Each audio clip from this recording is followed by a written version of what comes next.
Bonjour à tous, nous sommes 1h10 avant le jeudi 20 octobre 2022. On va étudier le contexte graphique des marchés financiers avec les figures chartistes du moment. Figures que vous pouvez étudier dans nos deux formations gratuites, la formation débutant et la formation confirmée sur notre site internet arttrade.com. On commence avec le BTC-USD, avec le triangle rectangle vert qui avait cassé à la hausse. On a pris appui sur le drapeau qui lui a toujours des objectifs baissiers.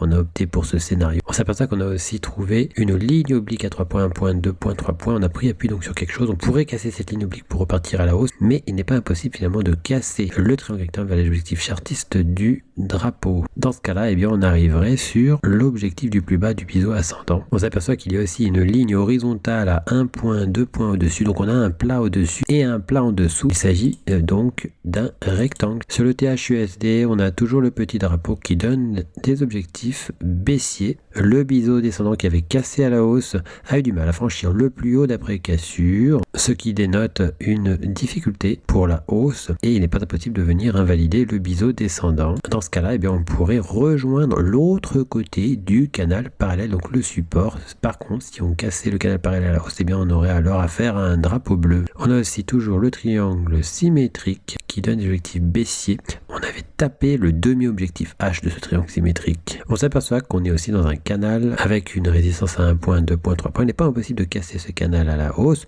pour venir reproduire la ligne du cou de l'épaule tête-épaule. Sur le LTC-USD, on avait eu la cassure du rectangle et la cassure bien avant encore du triangle symétrique. On pourrait donc continuer à s'orienter à la baisse et recasser du coup le rectangle vers les objectifs chartistes des deux figures. Dans ce cas-là, eh bien, on recasserait dans la foulée le plus bas d'après cassure de ce biseau ascendant. On a du mal à revenir au-dessus de la ligne mauve ici, cette ligne mauve qui avait servi de point d'appui pour des tentatives de rebond. Finalement, on est dessous et on pourrait s'appuyer dessous pour repartir à la baisse. On s'aperçoit qu'on est aussi revenu former un quatrième point sur la résistance de l'ancien triangle symétrique. On a donc une résistance et un point, 2 points seulement en bas, mais si on cassait la résistance à la hausse, eh bien ça donnerait des objectifs chartistes et d'un biseau descendant.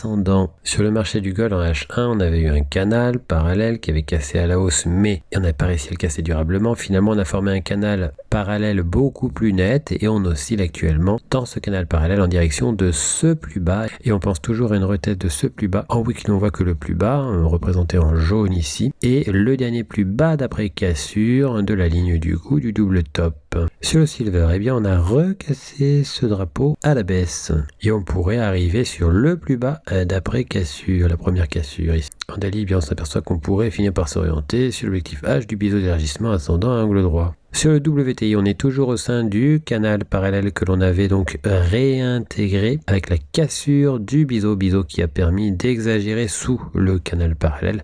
On pourrait repartir à la hausse pour finalement casser le canal parallèle à la hausse. En H1, eh bien, on s'aperçoit que l'on avait le biseau descendant, son objectif aussi, un drapeau qui s'est formé avec une cassure baissière. Et finalement, on revient sur l'ancien plus bas d'après cassure de ce drapeau et on tente une cassure d'un autre drapeau, un drapeau cette fois-ci haussier. Sur le CAC 40, eh bien, on a un canal parallèle qui pourrait se transformer en drapeau s'il y avait une cassure du support de ce canal parallèle. On a vu une fausse cassure en deux temps de la résistance et on a une réintégration du canal parallèle.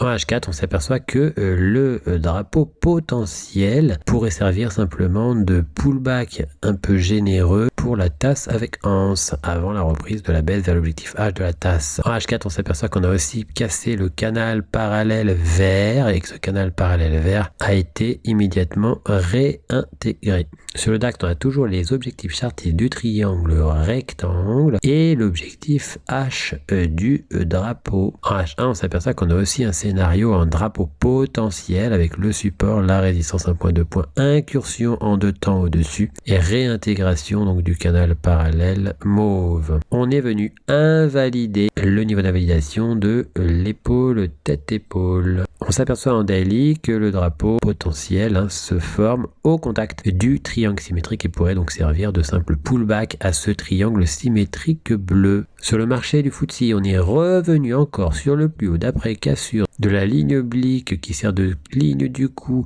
au double bottom et on a réintégré en dessous. On pourrait très bien repartir en direction de l'ancien plat du double bottom et pourquoi pas recasser ce plat. Sur l'US 30, eh bien on a toujours la tasse avec anse et on oscille dans un canal parallèle. On a franchi à la hausse ce canal parallèle avant de le réintégrer. On est aux alentours de la résistance. Si on réintègre plus franchement ce canal parallèle, eh bien il pourrait alors se transformer en drapeau s'il y avait une cassure du support, tout comme pour le CAC 40. Sur le S&P 500, eh bien la résistance du canal parallèle a résisté et on oscille à l'intérieur du canal parallèle. Si on oscillait encore dans ce canal parallèle, on pourrait revenir de l'autre côté, c'est-à-dire faire au passage l'objectif H de la tasse avec anse. Sur le Nasdaq, on a repéré en M15 un biseau ascendant qui a cassé à la baisse. On a 1 point, 2 points, 3 points sur son support, 1 point, 2 points et puis une petite incursion sur la résistance. L'objectif de ce biseau ascendant se trouve être son plus bas. En H4, le biseau ascendant s'est proposé au recontact avec le canal parallèle dont on a un objectif baissier. Sur le Nasdaq, on a encore un objectif baissier à réaliser. Il s'agit de l'objectif du biseau d'élargissement descendant à angle droit. Sur le AUD USD en H1, eh bien, on a un triangle symétrique qui se forme actuellement. 1 point, 2 points, 3 points incursion, 4 points, 1 point, 2 points, quasiment 3 points donc sur le support. On attend le sens de cassure. En daily, on voit très bien qu'on a toujours l'objectif H de l'élargissement symétrique à réaliser. Sur l'euro GBP, eh bien, on a cassé un canal parallèle qui n'est autre qu'un drapeau cassure haussière qui pourrait nous permettre de reprendre la tendance haussière qu'il y avait avant la formation de ce drapeau. Ce qui contrecarrerait le V-top. Sur l'euro JPY, on s'approche du plus haut du triangle rectangle weekly. En daily, eh bien, on a un double bottom avec sa ligne du coup au-dessus qui a cassé ponctuellement à la hausse. Cassure timide pour le moment. On pourrait rejoindre l'oblique à 3 points qui, si elle était cassée, permettrait de valider le biseau d'élargissement ascendant à angle droit. Sur le NZD-JPY en H4, eh bien, on a très nettement réintégrer le biseau d'élargissement symétrique. On a cassé le double creux et on s'oriente vers ses objectifs chartistes. En weekly, on a toujours l'objectif du plus haut du biseau descendant à réaliser. Sur le USD-CAD, on n'a pas tout à fait touché l'objectif H du triangle symétrique. En H1, on avait donc repéré un triangle rectangle qui a cassé à la baisse, mais on a réintégré le plat de ce triangle rectangle. Il n'est pas impossible de venir le recasser. On a toujours l'objectif H du drapeau. On s'en était fortement rapproché. Sur l'euro-dollar, eh bien, on pourrait revenir sur le biseau d'élargissement descendant. On avait une tasse avec anse, on se rapproche par contre de son niveau d'invalidation. On a toujours l'objectif baissier du drapeau vert. Sur cet euro-dollar, on s'aperçoit que l'on a formé un canal parallèle, même s'il y a une incursion ici, on a 1 point, 2 points sur la parallèle. On pourrait finir par casser ce canal parallèle à la baisse. Dans ce cas-là, ce serait un drapeau pour poursuivre la baisse. En H1, on s'aperçoit que si on cassait le canal parallèle à la baisse, on pourrait alors reprendre la cassure de l'élargissement symétrique pour tenter de revenir sur l'ancien plus bas d'après cassure de cet élargissement symétrique, qui serait le dernier obstacle avant l'objectif H. Sur l'euro CAD, eh bien, on est revenu sur le drapeau mauve dont on avait fait l'objectif du plus haut. En H4, on s'aperçoit que le drapeau pourrait servir à venir invalider l'ancien triangle rectangle, mais une recassure du plat de ce triangle rectangle pourrait signifier la reprise de la baisse vers les objectifs chartistes de ce triangle rectangle. Sur le USD-JPY, on continue progressivement à s'orienter vers l'objectif H du biseau ascendant. Sur AUD-CHF, on a repéré 1 point, 2 points, des petites incursions, on a un plat en bas, triangle rectangle avec une oblique à 1 point, 2 points, 3 points, 4 points, cassure haussière de ce triangle rectangle qui donne des objectifs contraires au biseau descendant. Sur le AUD-JPY, on avait le drapeau, on n'a pas fait l'objectif H, on a rebondi depuis pour venir faire un pullback sur le drapeau. On tente de repartir à la baisse depuis le recontact de ce drapeau. Le niveau d'invalidation du drapeau n'est pas loin. En H4, toujours sur le AUD-JPY, eh bien on est revenu au-dessus de l'ancien drapeau mauve. Sur l'euro AUD, eh bien on continue de s'orienter vers le demi-objectif H du double creux. Sur l'euro JPY, il n'est pas impossible que l'on redescende sur la ligne du coup de la tasse avec anse. Toutefois, les objectifs chartistes sont toujours haussiers avec l'objectif H qui se trouve au-dessus d'un obstacle, l'ancien plus haut majeur. Pour recevoir gratuitement les nouvelles figures chartistes en notification, vous allez sur le site internet, vous cliquez sur Analyse VIP.